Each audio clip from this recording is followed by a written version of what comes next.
like an angel in disguise. So, good morning guys. So, tara na ulit. Saturday work. Saturday office pa din tayo. So, 13. Today is the 13th. Diba? So, ayan. Let's go. Let's go, Limby.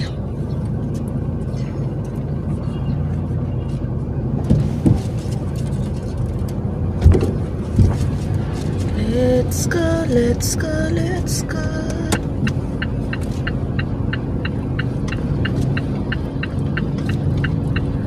Let's go, let's go. Let's go.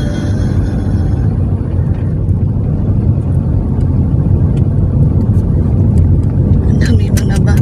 Papacar wash kita mamaya, don't you worry, may Limby there. Limby, Limby girl, papacar wash kita mamaya para maging malinis ka naman, diba?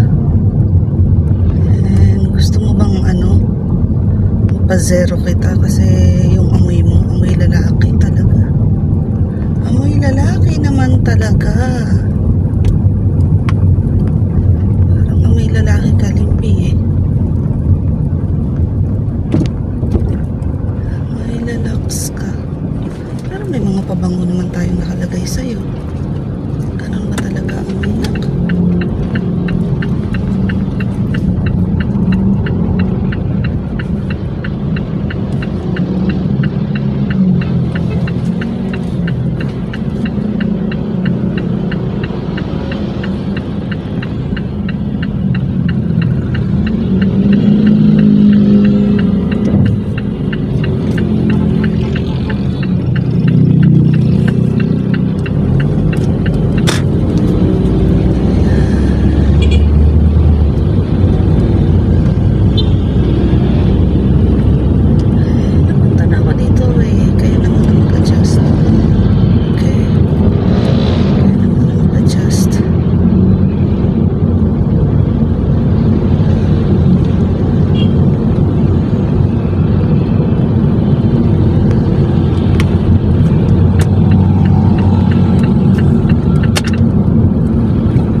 Pwede tayong malate kasi kung tutusin 24/7 tayo on call. Minsan kahit tulog ka, tatawagan ka, ganun. Hindi ka naman pwedeng magreklamo kasi yung trabaho mo eh. Pero ganun pa man,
grab ngayon.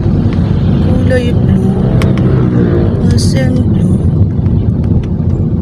Blue, right? Yeah, it's blue, right? Mint blue ba yun? Or paano ba ang kulay na gano'n? Ganda eh. Ganda niya. Ganda niya, promise. Ang ganda, ang ganda. Ang ganda, ang ganda. Yup, yup, yup, yup.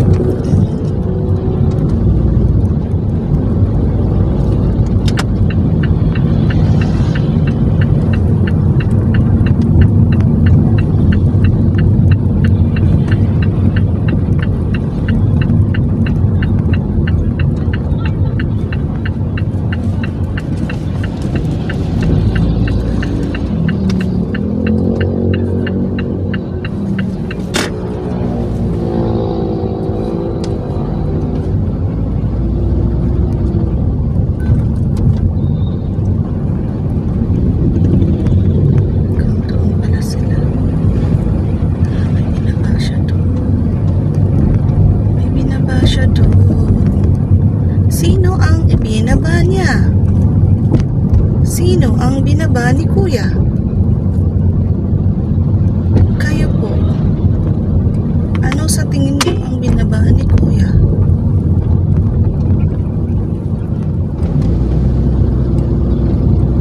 Ano? Chicks? Gagi ka talaga. Judgmental ka, girl. Don't be like that. So, anong napagkwentuhan na natin sa daan? Wala, no? Wala tayo napagkwentuhan sa daan na. Wala lang, ganun lang kaano yung ating biyahe ka-smooth. Smoothly. Smoothly. Smoothly. Si Chaser Tabachoy yun, bata na yun,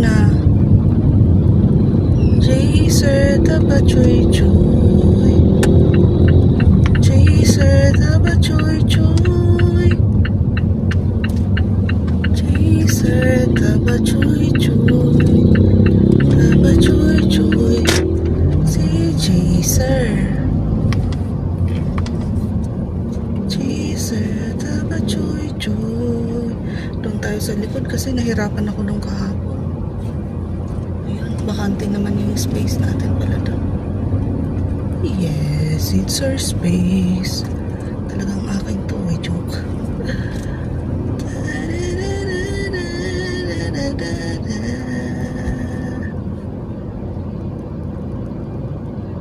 Yep. Okay. Yan. Okay, alright. We're here na, Limby girl. Dito ka muna, ha. Antayin mo si Mami matapos sa work. So, yan. Let's go. Thank you, Lord, for the safe ride. Yan. Tara na sa worky. So, what did I do today? Wala lang. Siyempre, duty. Let's go. Let's go. Let's go. Let's go. Let's go. Let's go. Let's go. Let's go. Let's go. Do do do do do do do do do do.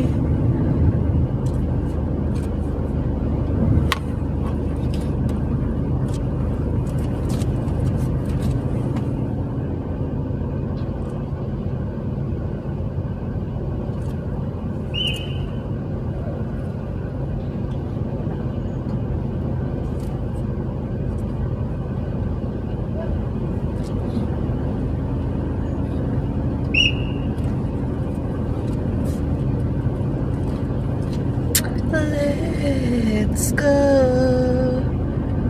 Yeah, we're alright, we're okay.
medyo ganito guys ang ano ko pagka ganito, pagka Saturday.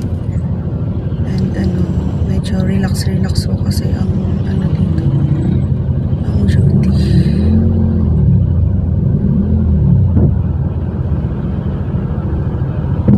Kasi tsaka kahapon kasi holiday kahapon. So kukunti lang yung mga tao na nagpupunta sa mga office. So yun, medyo relax tayo kahapon kahit papano.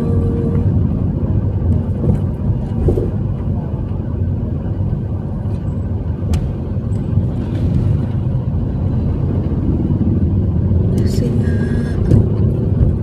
ayun,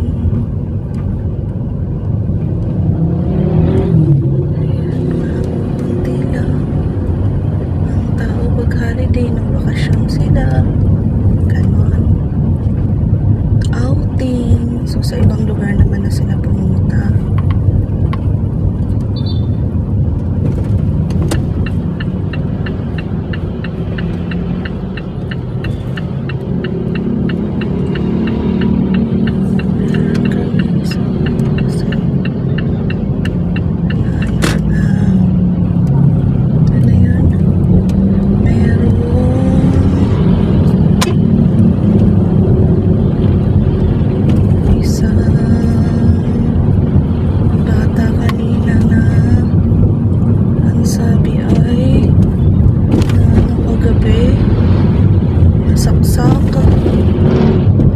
Tapos ang problema, hindi niya kilala kung sino. Kasi parang umorder lang daw sa kanya isang babae, pinapunta sa isang subdivision. Tapos pagdating niya doon, yun, pinagtulong-tulungan sila. So hindi natin alam kung ano yung story behind. So magpo-full siya sa regular sa homicide or parang ganon siya magpo-full kasi ano siya pananaksak and tsaka isa pa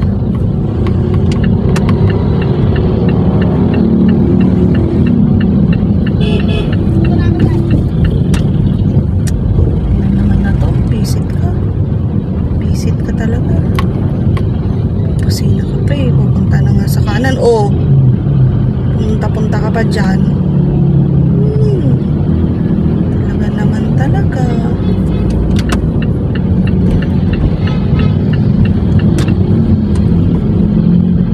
Punta. Tapos pupunta ka din pala sa linya ko. Alam mo yun.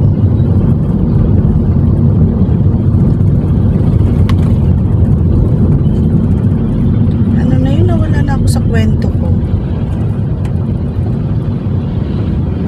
Ayun, 17 years old yung victim natin. And sa pananaksak kasi hindi naman siya sa child abuse papasok, kaya sa regular siya. Pero pagka pwede ko naman siyang kuhanan ng statement kasama yung mother niya if ever. But then ang blatter ko kasi niya isa tayo sa regular blatter. Kasi nga pasok siya dun sa pero pwede din namin dagdagan yun at then hindi sa akin, not for me. So thank you Lord for today. Say the past few days, ngayong week na to is super busy. Ngayong week pala na to ganun talaga ka busy. Kasi ang una neto is nung Monday pa lang kinukulit na ako regarding dun sa rescue namin sa Bicol. And then pangalawa, kinulit na naman ako, Bicol. So from Tuesday morning, nakabalik ako ng Wednesday ng madaling araw. And then Wednesday noon, hindi ako pahinga kasi may lecture ako ng 9 AM sa may barangay Lulungboy sa mga Parents orientation kasi ng mga daycare parents yun. So, bale, dalawa yun, AM and PM. So, ginawa ko, hindi na ako umuwi. Nag-ano na lang ako. Nag-antay na ako doon till 1 PM. And then, natapos ako mga bandang 3. And then, 3, aalis na sana.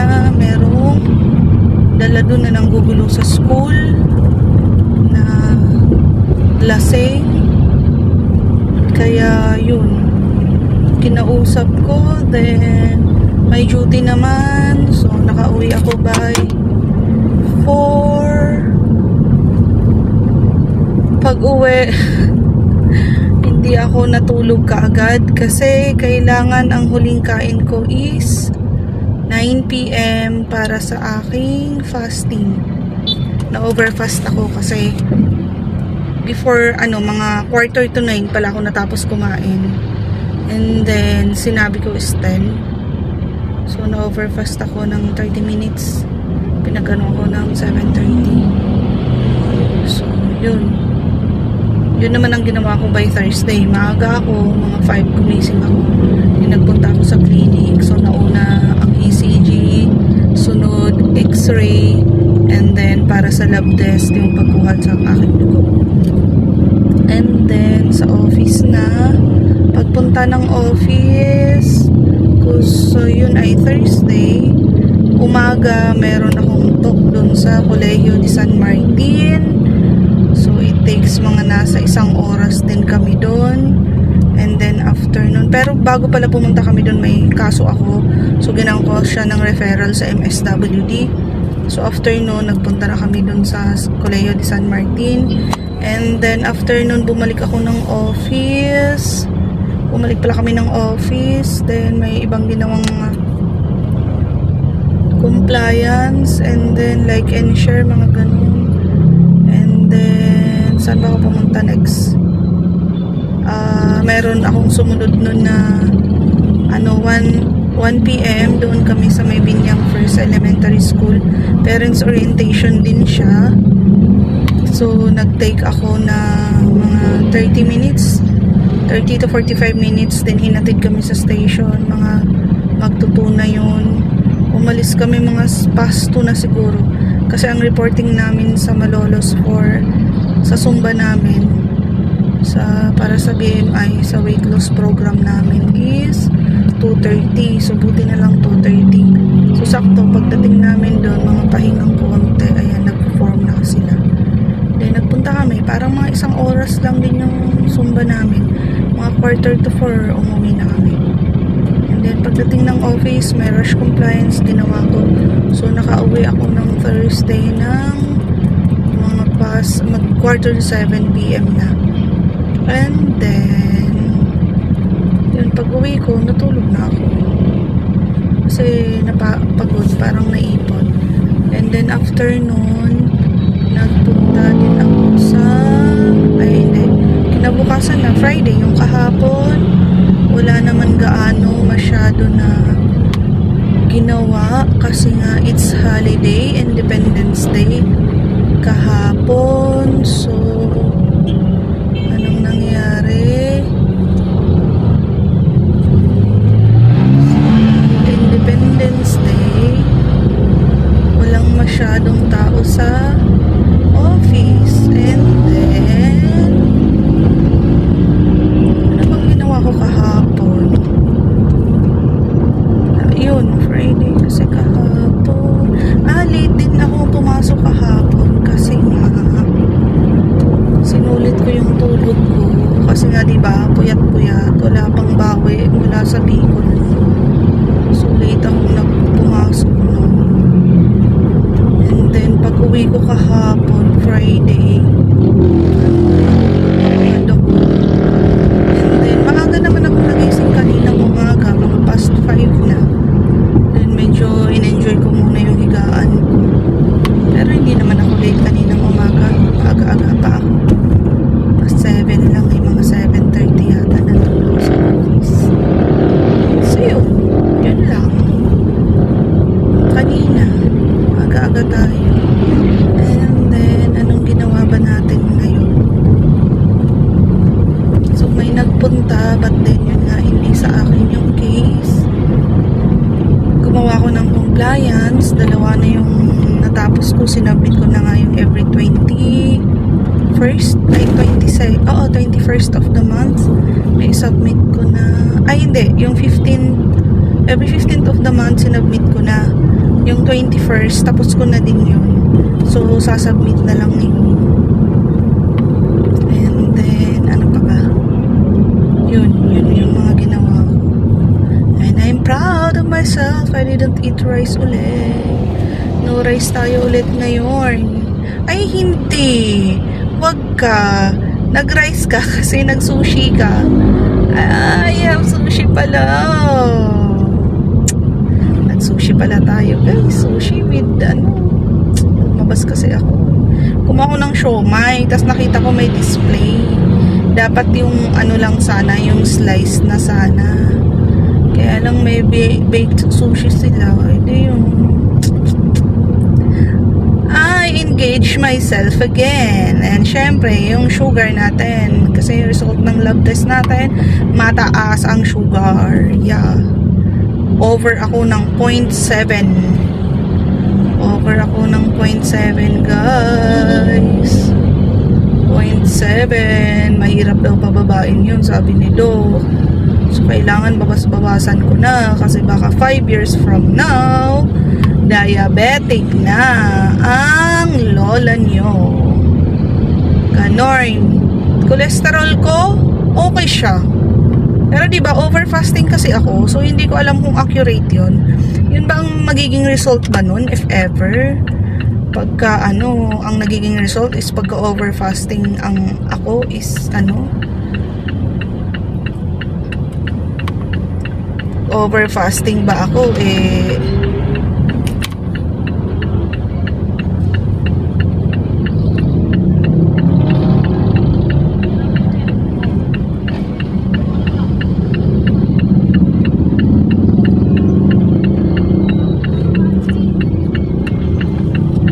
makakaano ba yun sa result ng aking lab test pag over fasting? Pero sabi kasi nila oo. Pero ba't din, alam mo kasi parang mataas ga yung sugar ko ngayon kasi nga puro sweets ako.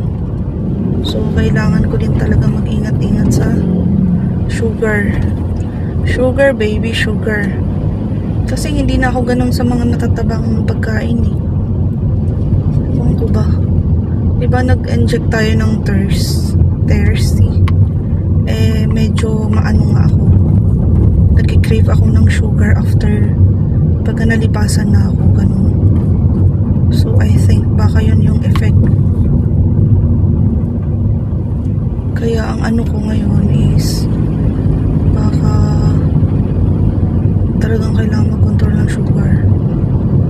Lahat na nga ng pagkain dun sa office ay sa ko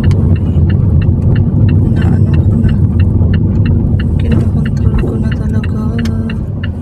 I'm controlling it, my bird.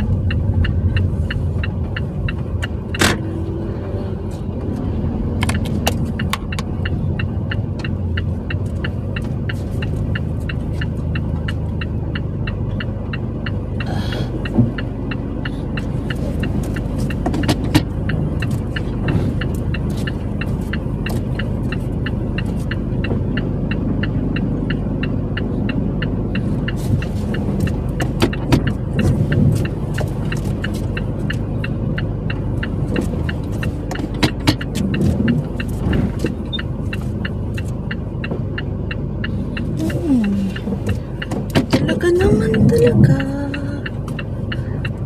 Sorry, Limby, talagang hindi pa expert ang mami mo na pumarada dito. Alam mo yun. Hindi ba talaga ako expert? Love ko pa ng konti.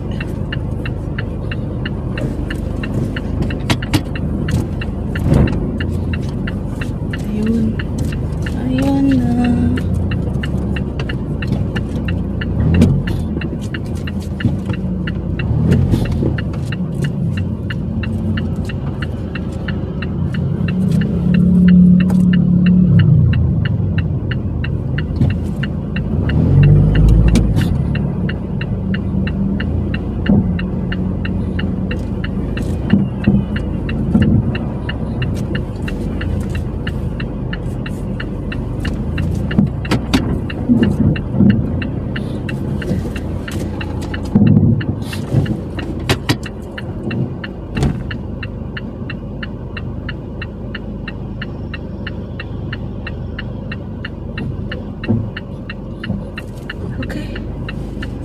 Is it okay now? We'll see.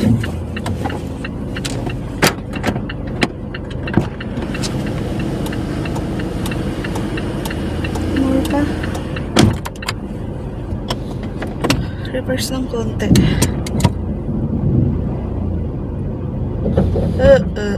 Oh my God. Ano ba yan?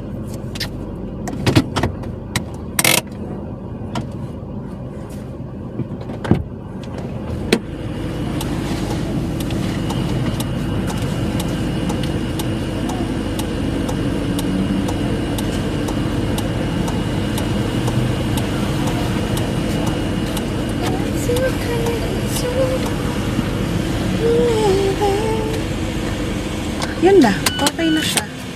Okay ka na, Limbi, my girl. Hulo, hindi kita napaka-car wash. Ano ba yan? Hindi kita napaka-car wash, girl. Pero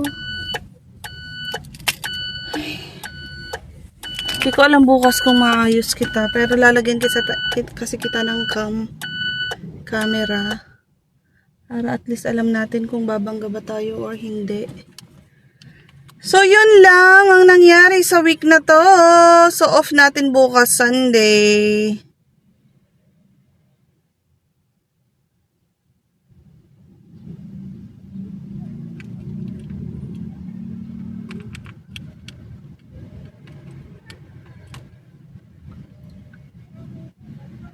Diba?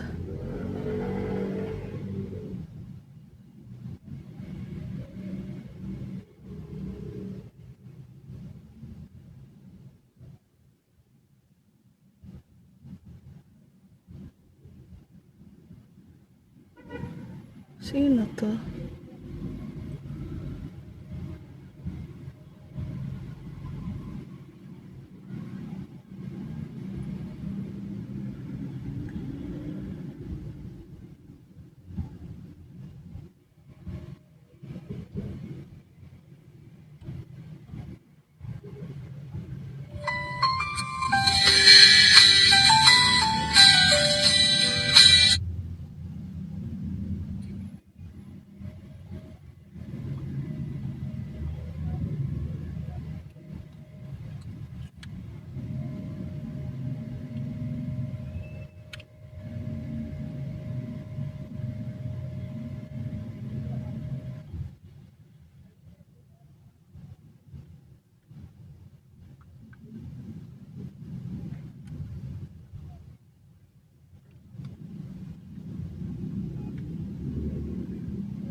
So, I'm going home. So, let's go na. Bye, Limbi girl.